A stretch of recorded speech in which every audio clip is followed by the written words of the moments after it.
Hey, YouTube. This is my brain's not working. Hold on. This is episode number 2 of my self-improvement journey. Um, Little update. So today I need to I need to have a talk with someone important to me before moving forward with our friendship. And every morning, like I said, I read these 2 books, and I don't think it could have been any more perfect, the chapter, or I guess the passage that was given to me today. So I want to read it for you guys real quick. So we have April 1st, trust but verify. First off, don't let the force of impression carry you away. Say to it, hold up a bit, and let me see who you are and where you are from. Let me put you to the test. Epictetus, Disclosures 2:18-24. One of the wonders of your mind is the quickest with which it can comprehend and categorize things. As Malcolm Gladwell wrote in The Blink, we are constantly making split-second decisions based on years of experience and knowledge, as well as using the same skill to confirm prejudices, stereotypes, and assumptions. Clearly, the former thinking is a source of strength, whereas the latter is of great weakness. We lose very little by taking a beat to consider our own thoughts. Is this really so bad? What do I really know about this person? Why do I have such strong feelings here? Is anxiety really adding much to the situation? What is so special about this? By asking these questions, by putting our impressions to the test, as Epictetus recommends, we're less likely to be carried away by them or make a move on a mistaken or biased one. We're still free to use our instincts, but we should always, as the Russian proverb says, trust but verify. I could go into the chapter in this one as well, basically reiterating what are your core values. Are you going to be walked over, and not necessarily in like a I'm right all the time, everyone should listen to me, why do they say this about me? It's when you take in that information, how does it make you feel? Is it positive or negative? What are you going to do to take action to understand that, I kind of forget, but how are you going to take action to make sure things are going smoothly? Or at least when an objection or concern comes your way, how are you going to react to it? So I'd learned this new piece of information that I didn't necessarily agree about with this friend. And I kind of blew it off at first, and I needed time to think. So it's been about 2 days now, and I've come to my consensus, and I don't want to get too into it, but I realize I need to speak to him about it and let them know that it makes me uncomfortable, this certain situation / action, before I can move forward in cultivating friendship with this person. So that's really the main talking point of today. It's hard, whatever I have going on in my day-to-day. I mean, it's my day off, I'm kind of bored, but there's still things I need to set in place to be a better man every day. My reading, my diet, whatever it is. Besides the fact, I was going over my finances today. I've spent $124 on eating out, and it's only been 5 days this month. It's April 5th. I hate that.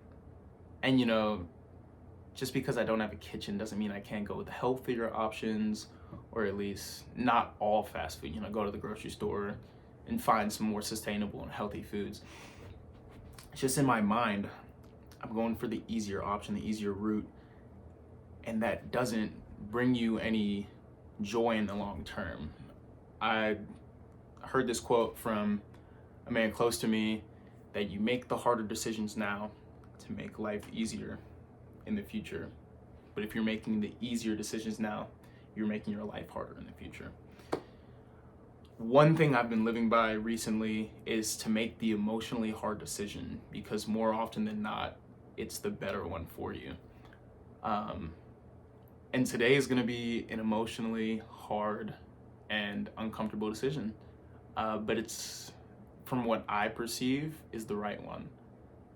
And it kind of, I guess today kind of sets up what my life's gonna look like in the next 2-3 years, something like that. I was pretty weary. I was losing a little sleep, having some fucked up dreams about how this conversation's gonna go, because I think deep down I'm a very emotional person, but when it comes down to it, you know, I've learned to control my emotions and understand that you can't be a man and be acting so emotionally. You have to think with logic. You know, it's okay to have emotions, but you need to understand how to control them, and that's something I've really been working towards and learning this year so far really well, I think. But there are times like this where tribulations come upon me and I'm tested. God's telling me, the universe is telling me, I'm gonna put this situation in front of you. How will you respond? You know? So I'm just waiting to see this person later today and go about this conversation and, you know, set it up for how our friendship will be going moving forward. But other than that, I read this morning. It was really good. Watched a little bit of YouTube from one of my newly favorite YouTubers, Hamza, or Hamza Unfiltered, whichever.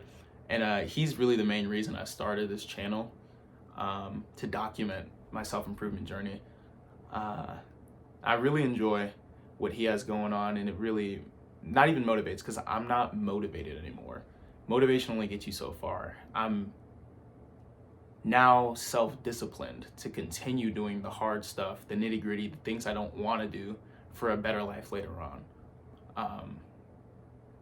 I'll be honest, I could be pretty broke in like 3 weeks.